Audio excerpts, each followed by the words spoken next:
Hello everybody, hope you are doing well. I am Bhushan Chopre, here the faculty for agriculture, main examination, and I am going to discuss with you weed science portion. But before that, सगळ्या मुलांच्या मनामध्ये एक शंका आहे की यूपीएससीचा optional आणि agriculture आपली जी technical examination आहे त्यामध्ये यूपीएससीच्या मुलांना जास्त फायदा आहे की यूजीच्या मुलांना जास्त फायदा आहे की दोन्ही पण विन विन सिच्युएशनमध्ये आहे. तर हाच एक मोठा प्रश्न आपण इथे घेऊन आलेलो आहे आणि त्याचे उत्तर तुम्ही जर हा व्हिडिओ पाहिला तर यामध्ये तुम्हाला त्याचे सर्व उत्तर भेटून जातील. तर तुम्ही हा व्हिडिओ पूर्णपणे पहा. तर चला सुरू करूया आपण. तर पहा, जर सिलेबस जर पाहिला आपण ॲग्री एमपीएससीचा आणि यूपीएससी ऑप्शनल ॲग्रीचा, तर त्यामध्ये पहा याची डिमांड आहे जी ॲग्री एमपीएससीची ती फुल टेक्निकल इन नेचर आहे. आणि जर यूपीएससी जर पाहताल तुम्ही तर ही जनरलिस्टिक एक्झाम आहे. मीन्स यामध्ये काय ॲग्रिकल्चरचे ऑप्शनल सब्जेक्ट आहे ना, तर तो समजा तुम्ही कोणी पण घेऊ शकता. समजून घ्या तुम्ही मेडिकल सायन्सवाले स्टुडंट आहात किंवा तुम्ही इंजिनियर आहात, तुम्ही आर्ट्सवाले आहात, कोणी पण हा सब्जेक्ट घेऊ शकतो ॲग्रिकल्चर ऑप्शनल. त्या प्रकारे तो सिलेबस डिझाईन केलेला आहे. बट आपला सिलेबस जर पाहताल तर तो फुल टेक्निकल इन नेचर आहे. आणि या ठिकाणी फक्त आपले ॲग्री ग्रॅज्युएट्स किंवा जे आपले ॲग्री अलाइड फील्ड्सचे जे लोक आहे तेच फक्त इथे हा सिलेबसची डील करू शकतात. तर पुढं पाहताल तुम्ही तर अप्रोच कसा असला पाहिजे. जर आपला अप्रोच जर पाहताल जर आपल्या ॲग्री एमपीएससीसाठी तर we require a vertical depth approach. Means we need to write answer in very technical way and very in deep language. But जर तुम्ही यूपीएससीचं जर पाहताल यूपीएससीची डिमांड असते की तुम्ही हॉरिझॉन्टल पाहिजे. हॉरिझॉन्टल डिमांड आहे. Horizontal in the sense means म्हणजे कसं की हॉरिझॉन्टल म्हणजे की तुम्ही जे आन्सर लिहिताय समजा मी तुम्हाला एखादा वीडचा टॉपिक दिला किंवा त्याच्यावर जर तुम्हाला काही क्वेश्चन आला तर तुम्हाला त्या वीडच्या टॉपिकमध्ये ना तुम्हाला बॉटनी पण रिलेट करायचंय, बॉटनी रिलेट करायचंय, पुन्हा तुम्हाला फिजिओलॉजी पण रिलेट करायचंय, प्लांट प्रोटेक्शन पण रिलेट करायचे. बट तुम्ही आपलं याच्यामध्ये पाहताल ना आपल्या ॲग्रीच्या मध्ये तर यामध्ये तुम्हाला तसं काही नाही करायचं. जे विचारलं ते सरळ सरळ लिहून टाकायचे.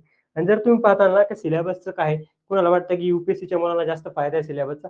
बट तुम्ही एक्झॅक्ट जर सिलेबस वाचताल ना, मी स्वतः वाचलाय आता तुम्हाला वाचून दाखवतो.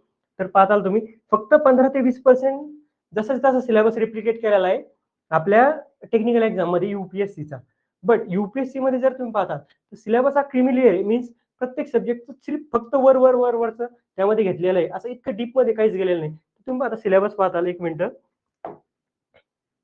हा आता हा सिलेबस पहा. हा यूपीएससीचा वीड सायन्सचा सिलेबस आहे. हा ॲग्री एमपीएससीचा आपला टेक्निकल एक्झामिनेशन सिलेबस आहे. तुम्ही वरूनच जर पाहताल तर तुम्हाला फक्त इथं 2 लाईन्स दिसतात. इथं मोर दॅन 5 लाईन्स आहेत. ऍटलीस्ट 5 लाईन्स आहेत. तर इथे पाहताल तुम्ही weed and their characteristics, dissemination, association and various crop, their multiplication, cultural, biological and chemical control weeds. That's it. That's the end of the syllabus. But if you seeing this syllabus, weeds classification, harmful, beneficial effect of ecosystem, reproduction and dissemination of weeds, herbicide classification, concept of adjuvants. This is not in UPSC syllabus. Surfactants, herbicide formulations and their use. Introduction of mode of action of herbicides and selectivity, allelopathy, and its application for weed management. Bioherbicide. This is my most favorite part of the syllabus. And their application in agriculture, herbicide mixtures, herbicide compatibility, integrated weed management.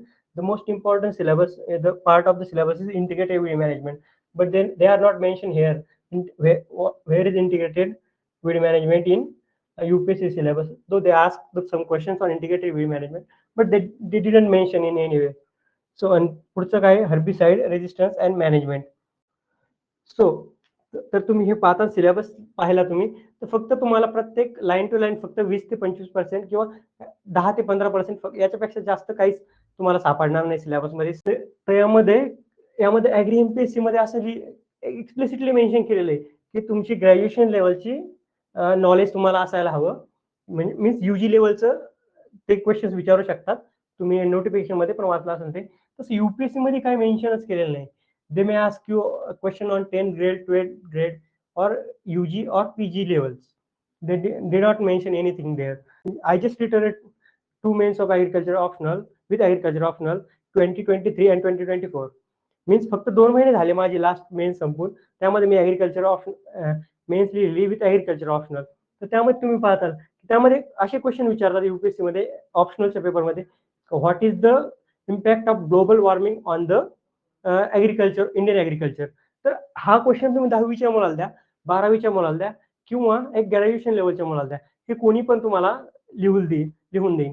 पण ही आपली जी exam आहे ही technical आहे, यामध्ये तसं नाही काही. आणि यामध्ये दोन्ही पण एक्झाम जर पाहताल तुम्ही, तर आपल्याला सगळ्यात मोस्ट इम्पॉर्टंट काय सिलेबस. सिलेबसच्या बाहेरचं काहीच येणार नाही पेपरमध्ये. जे सिलेबसमध्ये मेन्शन केलेलं आहे तेच येणार आहे. पण जर त्यातल्या जर तुम्ही पाहताल, यूपीएससीचा सिलेबस खूप लिमिटेड आहे as compared to MPSC. So UPSC people आणि MPSC peoples are also in a same front level. So आत्ताच तुम्हाला सांगितलं यूपीएससी मध्ये डिमांड ही इंटरकनेक्शनची असते, तसं एमपीएससी मध्ये काही नाही, टेक्निकल एक्झामिनेशन आहे. ॲग्री एमपीएससी नीट स्पेसिफिक म्हणजे मीन्स जे त्यांनी जे विचारलंय तुम्हाला तेच लिहायचंय. Means body is the most important in technical examination, not the intro and conclusion. So focus on body part. And UPSC मध्ये पाहताल तुम्ही, यूपीएससी मध्ये हा ऑप्शनल हा एक पार्ट, एक्झामिनेशन स्कीमचा एक पार्ट आहे. बट आपलं जर पाहताल तुम्ही, तर आपली ऍग्रिकल्चर ही मेन एक्झामिनेशन आहे ना, यामध्ये पूर्ण ऍग्रिकल्चरचे, दुसरं काहीच नाही. म्हणजे ह्या ठिकाणी ना फक्त ऍग्री, डिमांड फक्त ऍग्रीला आहे. तसं इथं डिमांड वरती पाहताल तर सगळ्या सब्जेक्टला आहे. So essay G S 1 2 3 4 optional. त्यामुळे त्यांना ऑप्शनल असा डिझाईन करावा लागतो की सगळे सगळे मुलं घेऊन त्याला सगळे मुलं लिहू शकतात. Means medical, arts, science, commerce, anything.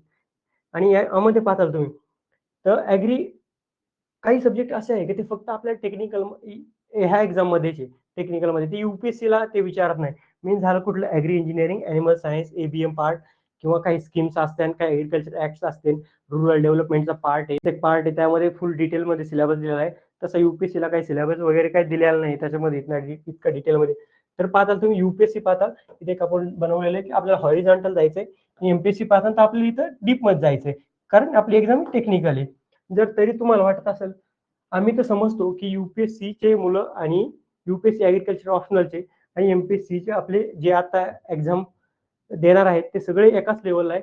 पण जर तुम्हाला कुणाला वाटत असेल की यूपीएससीच्या आपल्या पुढे आहे थोडे, म्हणजे इथं आहे कोणी, इथं आहे कोणी, आम्ही जर इथं आहे मागं पडलेलो, तर we are here to guide you. आणि आम्ही तुम्हाला ॲश्युअर करतो की तुम्ही 3 महिन्यामध्ये खूप चांगल्या प्रकारचे अँसर लिहिताल.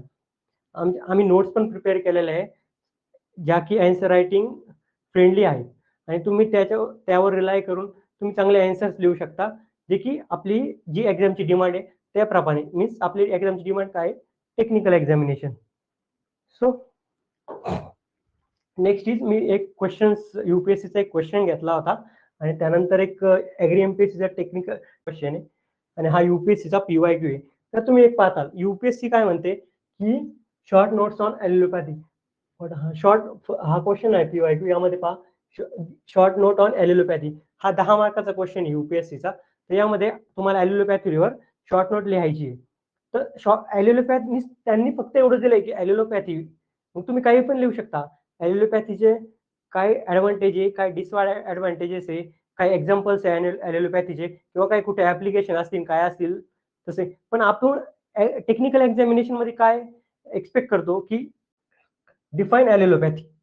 म्हणजे आपल्याला इथं ॲलोपॅथीची डेफिनेशन लिहिणं आहे. Role of allelochemicals in weed control और वीड मॅनेजमेंट. तुम्ही ॲलोकेमिकल्सचे काय इम्पॉर्टंट आहे वीड कंट्रोल करण्यासाठी हे तुम्ही लिहा. हा क्वेश्चन झाला टेक्निकल नेचरमध्ये. आणि हे काय झालं, एक जनरलिस्टिक वे.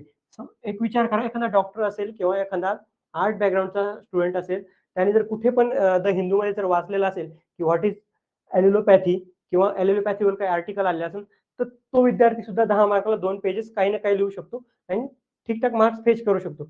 बट जर आपण तसं त्याउलट जर विचार केला, जर ॲग्री ग्रॅज्युएट जर स्टुडंट नसेल, जर विचार केला ह्या एक्झाममध्ये, हे हे क्वेश्चन असे असतात की याच्यामधले टेक्निकल एक्झामिनेशन मधले, की त्यामध्ये रोल ऑफ आपल्याला define allelopathy, role of allelochemicals in weed control और वीड मॅनेजमेंट.